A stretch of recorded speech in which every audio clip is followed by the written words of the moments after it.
name is B-Boy Flowmaster. I started housing in 1989. Started housing because all the popular guys in high school had all the girls. So when you in high school, you want all the girls too. So I said, well, if I learn how to dance, maybe I get all the girls too. So that's how I started house dancing, it's because of the girls. But then as time went on, I did it because I loved it. And then when I met Mr. Wiggles and Pee Wee and Legs, then I changed from house to hip hop to breaking and then locking, because I couldn't stand locking. I did not like locking, but when I saw Wiggles do it, then I was like, you know what? I gotta learn this style. So then when I moved to New York, it went to breaking, then to locking, and then when I moved to California, that's when I met Loose Caboose and Richie Rich. Richie Rich is the first guy that got me locking on beat, because I was the kind of guy that did not listen to the music. I was so fast. The beat would boom, and I'd be like, boom, boom, boom, boom, boom, totally off beat. So Richie kind of calmed me down. And then I met Loose Caboose, who got me kind of funky with that whole feel. And then I met Greg Camelot from the original Lockers.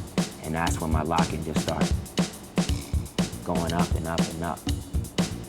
It started from Don Camelot down. I'm doing it on Soul Train, trying to do the funky chicken, and he couldn't do the funky chicken right. So he started inventing this whole lock thing, being clumsy, looking down, rolling, pointing, you know. And it started on Soul Train from a dance that he could not do. And then by him not being able to do that dance, he created his own style of dancing. And everybody knows it as locking, but that's not the real name. It's called the camel lock. It's not locking. Locking is, this is locking, that's locking. But the camel lock is very few people really knows how to camel lock. The camel lock is more of boom, boom, boom, stop, look, pause, see a girl walking over to her, more character. You know, people that locks now, they just locking. No stopping, just going, boom, boom, boom, boom, stop for a minute, then go, boom, boom, boom. But they don't mess with the audience. See, the lockers back then on Soul Train, if you watch Soul Train and see some of the lockers on there, they will lock and they will break out and go to another person and start dancing with them, then coming back and then back into locking. That's the camel lock. And that's what they was doing back in the 70s. And then when the lockers stopped, then a group called Chain Reaction came. And that's what everybody starting to really get their locking style from, because then was the guys who came, to me, took the funk out of locking.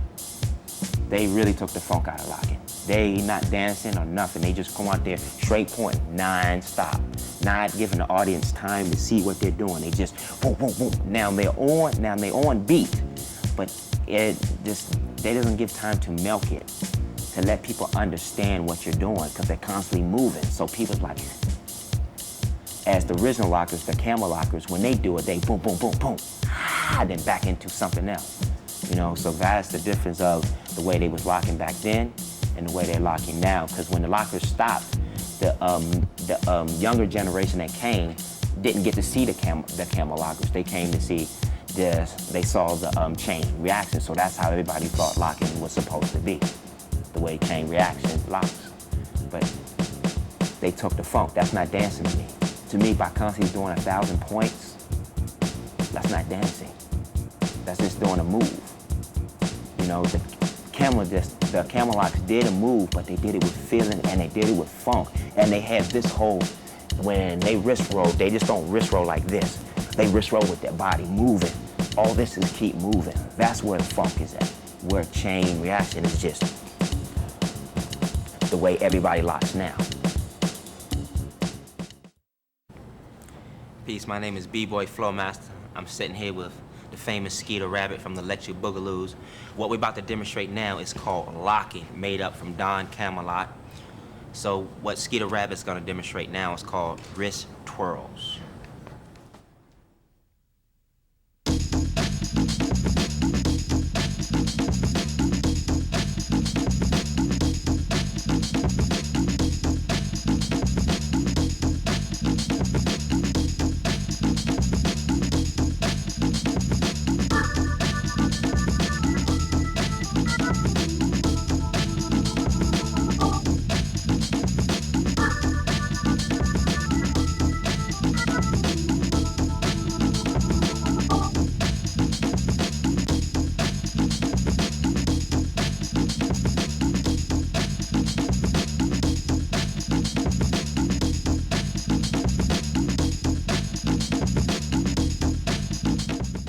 Okay, standing here with Flowmaster.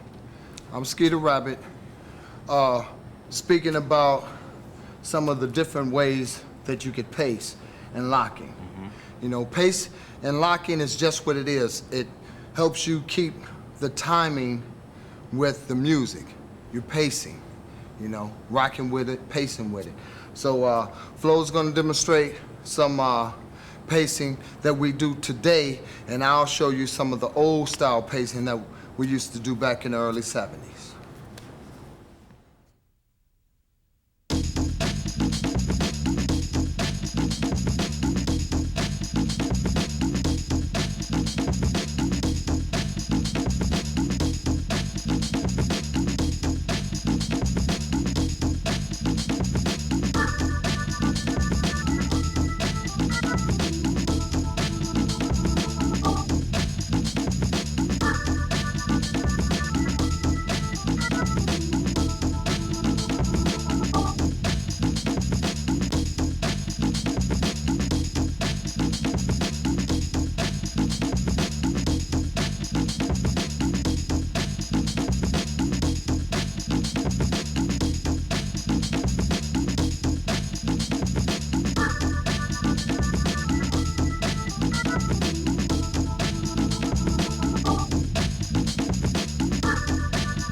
Check it out.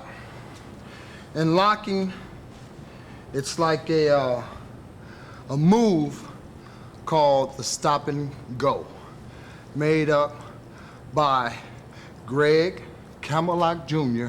Pope, and it's a individual move that was also used in unison pieces. You know, when they dance together. Stop and Go by Greg Camelot Jr. Pope.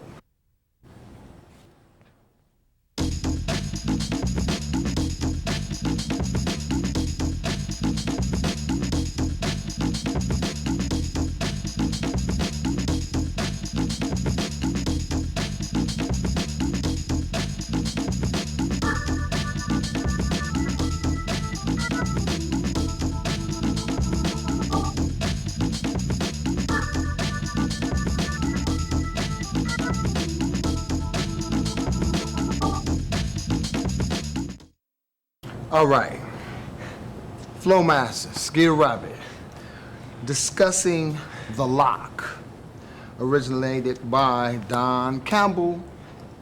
Anyway, we're at a part of this piece where we introduce you to the Scooby-Doo.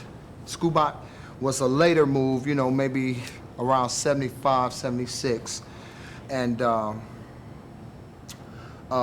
it came from a guy outside the lockers, but you know, the lockers, you know, they added things in. If it was funky, they'll use it. So we'll show you the way to do the Scooby-Doo. I'll go up first, and I'll do like sort of a lazy variation, and then I'll do the up-tempo variation. Then he's gonna come and do the Scooby-Doo hop. All right, peace.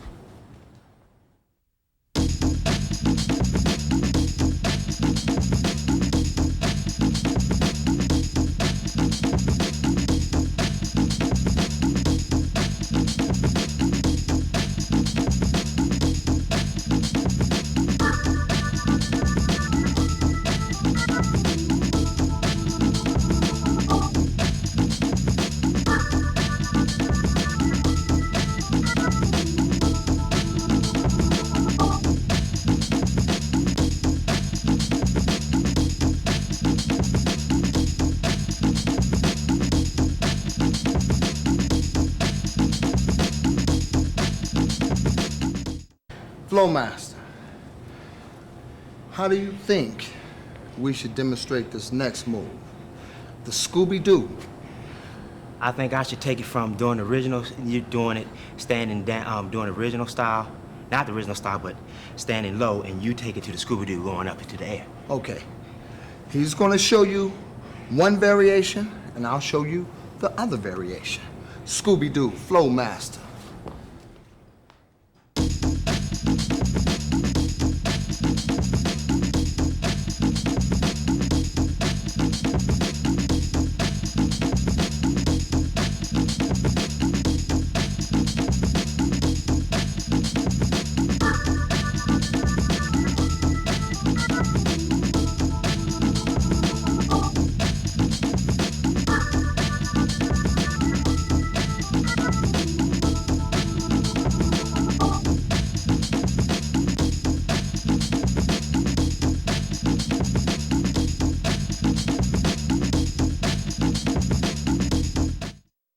Yo, did you know the Scooby-Doo was a cartoon?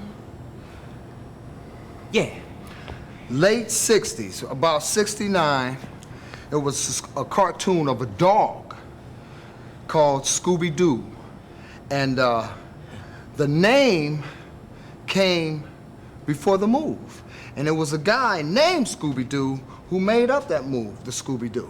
I didn't even know that. That's good, though.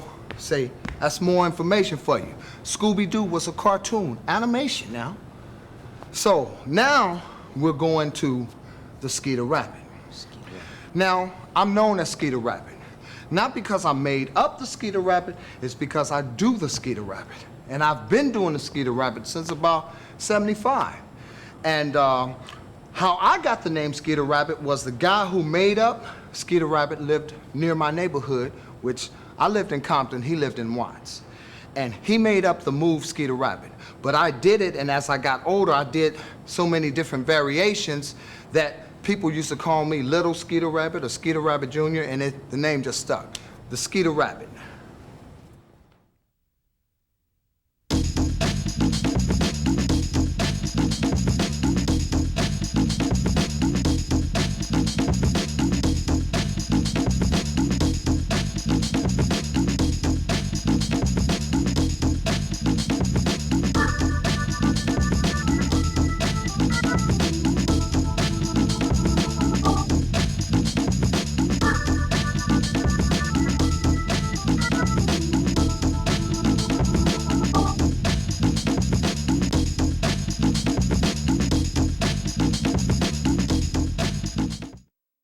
All right, look, I think we should let them know why we point, how to point, and how did the point come about.